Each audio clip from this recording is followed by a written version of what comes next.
Hello friends, welcome to another practice question of trigonometry. This is the 17th question in the series. I will strongly urge you to go back and watch the previous videos as well.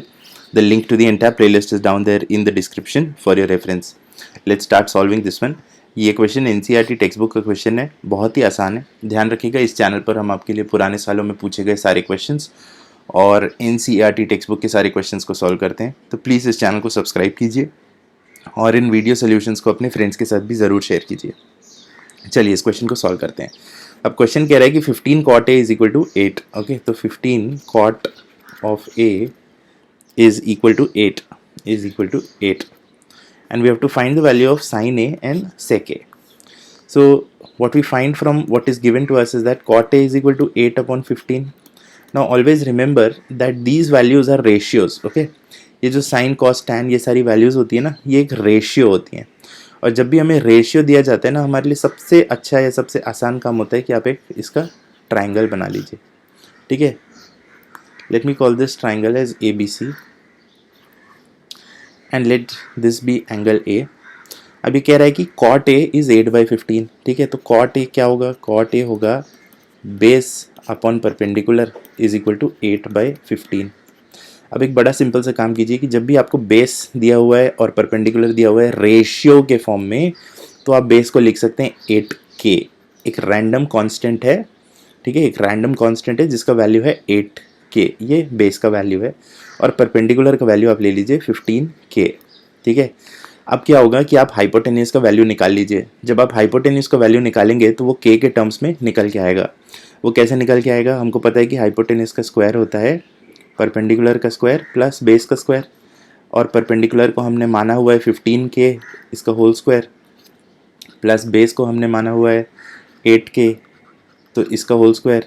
जब ये ले लेंगे तो ये आ जाएगा 225k square plus 64k square, और ये हो जाएगा 289k स्क्वायर. ठीक है, हाइपोटेन्यूस के स्क्वायर का वैल्यू है, तो हाइपोटेन्यूस हो जाएगा 17k.